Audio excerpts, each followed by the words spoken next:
All right, so before we actually commit to rendering this and passing it on to the post-production department where it will be composited together and additional effects will be added in, there's an intermittent stage that animators do called a playblast. Now, the purpose of a playblast is to preview an animation in real time.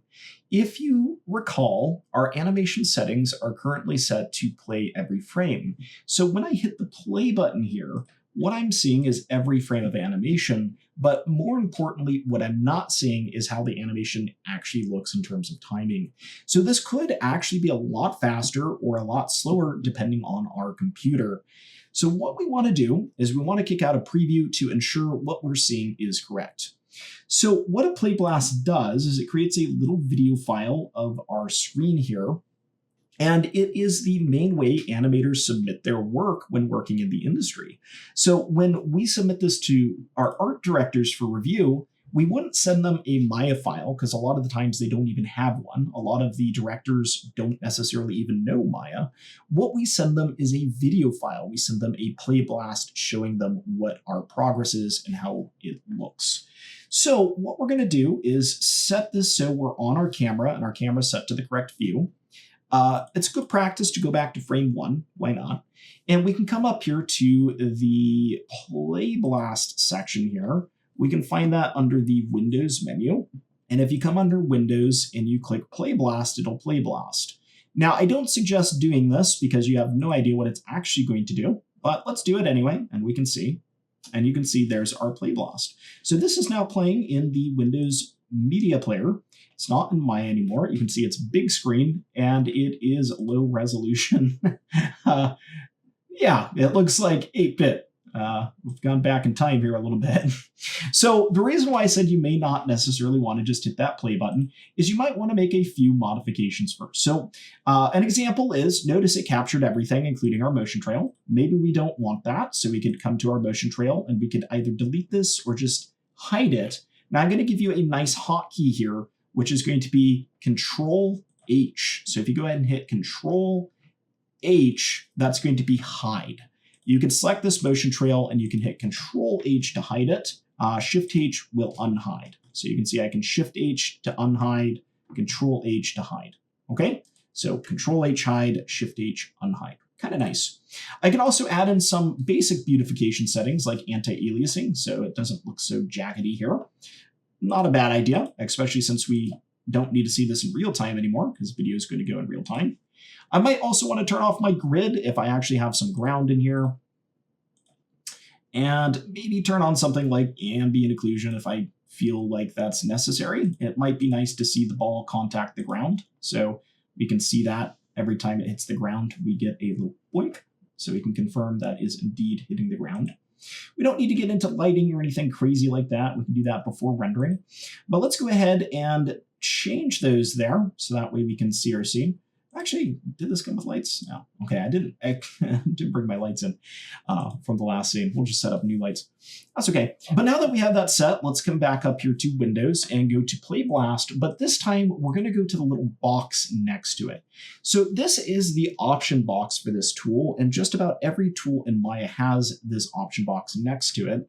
If you open that, it's actually going to give us the Playblast settings, so we can customize what is going on here. So there's a few things you're going to want to change up. First off, you might want to select render off screen. That way it doesn't grab any user interface elements. It's a nice one to have. For the format, you can keep AVI. These are really large. What's better is to use the QuickTime compression. If you don't have QuickTime installed on your computer, you can install QuickTime by Googling QuickTime Media Player. QuickTime is the default that comes on Mac, but it's also a great media player to have on Windows, and you can download this for free. What's really cool about the media player is a lot of software has compatibility with it, Maya included, where it can access this and use it. So how we can do that is rather than using AVI, which kicks out a really large file, we can switch this to use QT, which stands for QuickTime, and we can select an encoding format.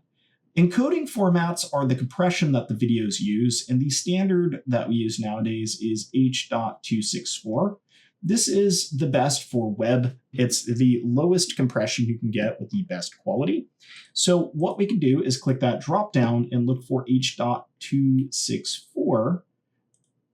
You'll see there's 261, 263. I don't know if there's a 262. It looks like they skipped that one. But you're going to want H.264. Now next is quality. This is the overall image quality. I like to set that to 100. No reason not to. You don't want this to look like a 8-bit graphic from the Super Nintendo. So let's crank that up. Now from the display size, you'll see that's currently set to from window. That's not really what we want. We want to take that from render settings. And you can come in here and swap that to render settings, and that will swap our resolution. Scale is going to be a modifier of this. So this is currently going to be at half the resolution of our render setting. I usually like to just set this up to 1. That way it's 1:1. Frame padding, you can leave B. That's the number of zeros at the end of the frame. We'll talk about that a bit more once we take a look at image sequences. Down here, you'll see that it has removed temporary files, which is good, but notice it doesn't save anything. So that first Playblast I did just was there and it left. So that's great for previews. So if you want to just preview it, you're done. You don't need to worry about changing this. But at the company I work at, an animator is working remotely. They're not even in the studio. So they need to have a way to send it to the art director. And that's very common in just about every studio. So you can check the save file to set a location. You can then set it with the browse to make sure it's the right location. This generally sets to the movie folder of your projects folder. So you'll see it's already set up correctly. I don't really have an issue with that, so I'll probably leave that be. And we can give it a name. We'll just name this Playblast Demo and click Save. Now, before I hit that button and I render this out, I might want to go into my settings here and just up the resolution. So remember, render settings are located right here. We talked a bit about that with the tree. We can go ahead and click this. Since we told it to use the render settings for the image size, we can change that down here. Now you can do a 1920 by 1080 if you want. That takes a while. I'm going to do an HD 720 for mine. And we can hit close and we can click Playblast to playblast this animation.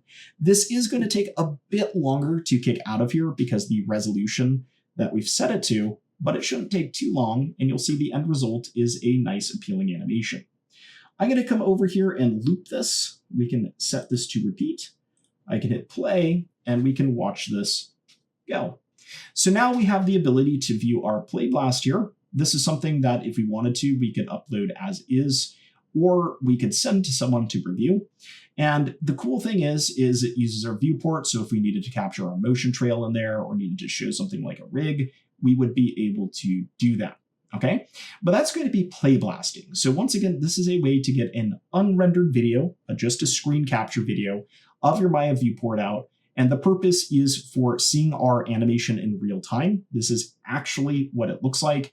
Seeing it larger, so we have this full screen, and also being able to share this with people who don't necessarily have Maya for review. So in the workplace, that often comes out to be an art director. So as a challenge, what I want you to do is try making a Playblast of your own. That way you can have this animation archived and you can have it in video format for later.